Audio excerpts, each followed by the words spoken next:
boa tarde, minha Paraíba. Estamos ao vivo, começando aqui mais um Rede Verdade, nesta segunda-feira, abrindo a semana aqui nesse dia histórico, um ano aí do registro do 8 de janeiro de 2023, quando o Brasil todo acompanhou toda aquela movimentação e invasão aos poderes lá em Brasília. O governo federal realiza e conduz hoje na capital federal um evento, um ato, em registro aos eventos do 8 de janeiro de 2023. O governador João Azevedo, governador aqui da Paraíba, já está em Brasília, confirmou presença aí no evento e no ato, que vai ser conduzido aí pelo presidente Lula e também pelos chefes dos demais poderes aqui no Brasil. Aqui comigo no estúdio para falar um pouco, para a gente poder, enfim, refletir um pouco sobre esse dia do país, que está registrado naturalmente no calendário da história do Brasil, o professor e cientista político do Departamento de Ciências Sociais e de Pós-Graduação de Ciência Política da Universidade Federal da Paraíba. Estou falando de José Henrique Artigas, que está aqui conosco. Professor, muito boa tarde, muito obrigado pela sua presença aqui para a gente bater um papo nesse dia, 8 de janeiro de 2024. Muito boa tarde. Boa tarde, Luiz Torres. Boa tarde a todos os telespectadores e amigos da Arapuã. É um prazer estar aqui com vocês. Infelizmente, tratando de temas que não são sempre agradáveis, né? Rememorar o 8 de janeiro do ano passado é lamentável para a nossa história, mas, felizmente, um ano após aqueles atos terroristas em Brasília, nós percebemos que a nossa democracia se fortalece, né? Os processos estão em curso, muitos dos criminosos que se envolveram nos atos de depredação das sedes dos três poderes já foram julgados de forma exemplar, e isso é muito importante. E o ato que o presidente Lula comanda em Brasília hoje, e vários movimentos sociais também convocaram atos em diversas capitais do país, eu acho que eles são muito importantes para que nós não esqueçamos a nossa história recente, para que ela não volte a acontecer da mesma maneira que acontecera no ano passado. É lamentável, mas felizmente conseguimos superar, ainda estamos superando esse trauma histórico no nosso país, mas a memória é o melhor caminho para evitarmos a consecução novamente de atos dessa natureza. Professor, ele não foi concretizado, concluído no roteiro ali, inclusive há um debate se era ou não era. Bom, mas que associação você faz a esse movimento para 1930, com Getúlio, para 1964, com os militares? Ou seja, era um roteiro que iria chegar de fato no que se chegou em 30 com Getúlio, no que se chegou em 64 com os militares, ou não? Ou tinha um potencial menor, digamos assim, ou porque a democracia e as instituições estavam mais consolidadas, mais maduras agora? Você faz ligações? Eu acho que o movimento de 30 é muito diferente daquele que aconteceu no ano passado. Em 30 não houve uma mobilização popular de massas, tratou-se de um movimento de disputas entre oligarquias regionais. Getúlio Vargas despontando no Rio Grande do Sul, junto com João Pessoa aqui na Paraíba, em contraponto ao Partido Republicano Paulista, liderado pelo Washington Luiz e pelo Júlio Prestes. Era uma circunstância bastante diversa. Perderam as eleições. Perderam as eleições e o golpe se procedeu pela via militar. Não foi o caso do movimento agora do 8 de janeiro do passado, que foi orquestrado na sua ação concreta, principalmente por representantes da sociedade civil. Um eleitoral, uma parcela da sociedade.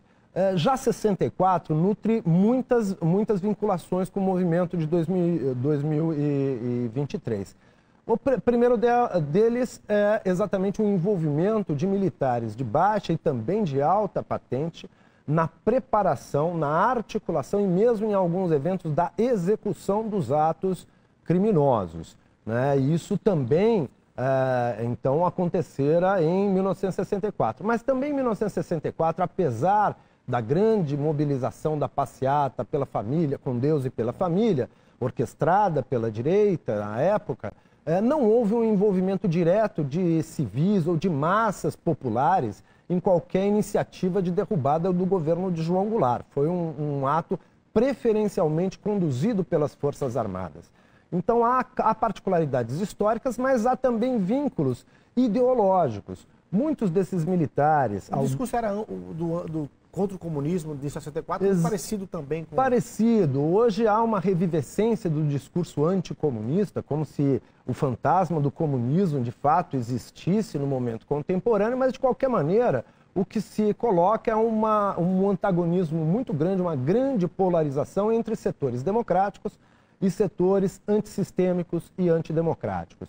Nesse sentido, há similaridade com 64, inclusive porque alguns dos representantes líderes dos movimentos golpistas do 8 de janeiro do passado também tiveram vinculações com a ditadura militar de 64. Muitos, inclusive, dos ministros que compuseram o primeiro escalão do gabinete de Jair Bolsonaro eram filhos de militares que foram, inclusive, indicados como torturadores pela Comissão da Verdade, já no passado de 64. Então, há um elemento dos porões da ditadura que voltam a aparecer nesse momento numa luta antidemocrática e antissistêmica. E junta-se a um parte do eleitorado insatisfeito com o resultado das urnas. Dentro desse, a gente está vendo as imagens aí, você consegue fazer uma separação e que leitura você faz em relação ao papel das Forças Armadas ao longo, não só no 8 de janeiro, mas enfim, ao longo do ano de 2022, no ano das eleições? As pessoas foram para as portas dos quartéis, quer dizer, uma parcela da sociedade foi para as portas dos quartéis e, de certa forma, era o silêncio que eles tinham como respostas. Né? Ou fosse, dentro de gabinete tinha alguma outra fala, mas publicamente as Forças Armadas deram ali, apenas ouviam os pleitos do lado de fora, mas não houve manifestação nesse sentido. Você isenta mais na leitura, professor, ou inclui mais na leitura alguns integrantes das Forças Armadas nessa caminhada toda a partir de 2022 para 8 de janeiro de 2023? Olha, eu acho que é muito importante fazer uma separação entre setores golpistas das Forças Armadas e setores legalistas. Não podemos colocar todo mundo no mesmo balaio. Cometeremos uma injustiça. Uma injustiça e um equívoco muito grande. As Forças Armadas são instituições respeitáveis e que, em geral, cumprem as suas funções constitucionais de forma adequada para a preservação da nossa segurança nacional. Contudo, há setores que abdicaram do segmento dos seus padrões regulares constitucionais de ação, como servidores militares de Estado, e passaram a apoiar, financiar, planejar atos inconstitucionais golpistas. Algo semelhante a gente pode entender observando o contexto de formação do movimento bolsonarista, que vai muito além da figura de Jair Bolsonaro. Trata-se de um movimento muito heterogêneo, em que há setores mais radicalizados, são exatamente esses setores que estarão à frente dos movimentos, eu vou dizer, terroristas do 8 de janeiro do ano passado, mas não podemos também colocar no mesmo balaio todo o conjunto dos eleitores de Jair Bolsonaro. Sim. Há aqueles que não compactuaram com as ações depredadoras, inconsequentes, daqueles que estavam em Brasília no 8 de janeiro. Da mesma maneira acontece no âmbito das Forças Armadas. Há aqueles que se antepuseram a uma ação golpista que caracterizou aquele movimento e que foram fundamentais para a preservação da nossa democracia. Porque imagine se toda a corporação se envolvesse nos atos golpistas. Certamente não haveria alternativa para a nossa democracia. O professor, dentro desse episódio aí, existem duas linhas de raciocínio que pelo menos partem da premissa retórica de que eles são contrários ao que aconteceu aí. Mas eles dizem assim, são contrários ao 8 de janeiro, mas dizem, quem fez isso foi a esquerda, na verdade. Quem fez isso foram petistas, infiltrados. Existe essa narrativa, e eu quero crer que ela parte da tese assim, eu sou contra isso e quem fez isso foram os petistas. Né? A outra narrativa é de que esse evento do 8 de janeiro não era um golpe, né? Não era para um golpe, eram manifestantes revelando ali sua insatisfação, mas eles não tinham potencial de golpe. Como é que você responde? Como é que você analisa isso? Essa narrativa de que foi, se coloca que foi o PT, a esquerda que fez isso, mas sobretudo essa de dizer que não havia potencial de golpe. Como falar em golpe se eles não estavam armados? Como falar em golpe se foi no domingo, não tinha ninguém lá dentro, não tinha como capturar ninguém?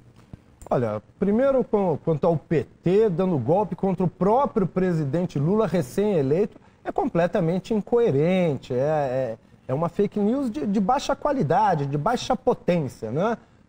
Até uma criança que pouco conhece de política sabe que isso não tem nenhuma coerência. Agora, quanto ao potencial golpista ou não do movimento, há alguns, né, geralmente dos setores mais antidemocráticos da sociedade, que legitimam os atos do 8 de janeiro como se fossem uma expressão democrática da vontade popular, o que não tem cabimento dentro da nossa ordem constitucional. Não é democrático destruir patrimônio público, patrimônio histórico, usar de violência. Não é democrático avançar sobre a sede dos poderes com a finalidade precípua de destruir essas sedes de forma deliberada. E quando falamos nesses movimentos, é preciso deixar bastante bem consignado que não tratou-se de um movimento de caráter voluntarista, né? Mas um movimento organizado, orquestrado, planejado por anos. E quanto ao ataque à democracia, bom, esses ataques começaram a ser proferidos ainda no começo do governo Jair Bolsonaro pelo próprio presidente da República, que em diversos momentos de seu mandato atacou de forma cabal o poder legislativo e também o poder judiciário, chegando inclusive em público a dizer que não cumpriria a decisão judicial da Suprema Corte. O mesmo acontecera durante o transcurso de seu mandato, quando de forma reiterada o presidente e seus assessores diretos atentaram contra a idoneidade das urnas eletrônicas e o procedimento eleitoral de escolha de governantes no país, colocando sob dúvida, né, a legitimidade do processo eleitoral, inclusive da própria eleição de 2018 de Bolsonaro, que, segundo ele, fora fraudada, embora ele não tenha apresentado qualquer tipo de comprovação. Outro elemento que indica esse padrão de planejamento prévio diz respeito, por exemplo, aos atos que aconteceram no 7 de setembro, com a mobilização de tropas das Forças Armadas como uma demonstração de força contra os outros poderes estatuídos. Professor, eu posso traduzir isso no que você está dizendo, apontando de que você concorda com a tese que é colocada no debate de que o ex-presidente Jair Messias Bolsonaro tem responsabilidade direta nessa história e deve responder efetivamente pelo 8 de janeiro, ou, naturalmente, tem a tese daqueles que dizem, olha, o presidente não estava lá, não tem imagem dele, estava fora do país, tal, ele não pode ser responsabilizado materialmente sobre algo. Qual é a sua leitura? Olha, eu acho que será o judiciário o grande responsável por esse julgamento. Não cabe a mim fazer qualquer julgamento prévio, sem sombra de dúvida, a Polícia Federal, os nossos magistrados da Suprema Corte terão competência para julgar adequadamente o envolvimento direto ou indireto de Jair Bolsonaro. Quanto ao envolvimento indireto, isso não me parece haver dúvida, né? Durante todo o seu mandato, ele atentou contra as instituições democráticas e contra os outros poderes. Inclusive, insuflou as massas em diversos momentos a se insurgirem contra esses poderes. Mais do que Trump ou menos do que Trump, se você fosse fazer uma associação? Eu acho que existe uma equivalência. Inclusive, os eventos ocorridos no Capitólio dos Estados Unidos nutrem uma grande semelhança com os eventos que aconteceram aqui no 8 de janeiro. Mas isso está dentro de um panorama conjuntural de crise das democracias liberais no mundo todo. Não é apenas no Brasil que nós temos uma diminuição do apoio à democracia. No mundo todo nós estamos vendo uma crise da representação liberal democrática característica que nós tivemos no Estado Democrático de Direito. Agora, aqui no Brasil, os movimentos que acabaram redundando nos atos do 8 de janeiro, eles tiveram a anuência, a complacência e a cumplicidade de forças de Estado. Me refiro aqui particularmente às Forças Armadas, que foram anuentes e complacentes com os acampamentos na frente dos quartéis, inclusive atos inconstitucionais e ilegais, porque áreas militares não são passíveis desse tipo de manifestação, embora os militares não tenham feito qualquer ação no sentido de debelar aquelas manifestações em frente aos quartéis. E uma complacência, anuência e também uma certa cumplicidade. Né? Nós vimos nos processos que ainda estão tramitando o envolvimento de diversos militares, de diversas patentes, inclusive de elevadas patentes nas Forças Armadas, envolvidos no planejamento, inclusive na preparação da chamada minuta do golpe, né, que foi encontrado com o ex-secretário de Segurança do Distrito Federal, Anderson Torres, e que mostra de forma bastante clara que a ideia dos movimentos não estava descolada da hipótese da decretação de um golpe. Pronto, e exatamente essa é a linha de debate que se faz. Olha, isso era uma manifestação, passou do ponto, mas não tinha potencial de golpe. Se a gente for fazer alguma análise com alguns outros episódios históricos, fazer enfim, uma associação a episódios para trás do passado, ou para fazer uma leitura para o futuro, se esses manifestantes tivessem permanecido dentro dos três poderes, sem nenhuma reação das autoridades, o que é que a gente poderia prever que história a gente teria escrito a partir da segunda-feira, da terça, da quarta, da quinta? Se não houvesse reação Sim. das forças institucionais do nosso país, certamente não estaríamos convivendo mais em um ambiente democrático. Agora, por sorte e, na verdade, pelo vigor das nossas instituições, conseguimos debelar o movimento do 8 de janeiro e não apenas. A Polícia Federal, a Suprema Corte vem trabalhando intensamente de forma célere para puni-los. Mas então está querendo dizer que o 8 de janeiro, se um 8 de janeiro é eventualmente bem sucedido, abre aspas, bem sucedido na visão dos invasores, né, dos vândalos e dos golpistas, esse 8 de janeiro, ele bem sucedido no domingo, ele daria um efeito e um reflexo nos outros estados? Para a gente entender, assim, as Forças Armadas, você acha que as Forças Armadas, parte dela, ela iria se sentir estimulada pelo sucesso desses manifestantes, é isso? Eu acredito que sim. Inclusive porque muitos representantes das forças militares dos estados, das corporações das polícias militares, das polícias civis, dos corpos de bombeiros, estavam também aliados a esse movimento golpista. Então haveria sim a possibilidade eventual desse movimento crescer e se estabilizar como uma alternativa de poder na contramão do Estado Democrático de Direito. Nós temos que lembrar que o Brasil tem a democracia antes como uma exceção do que como uma regra.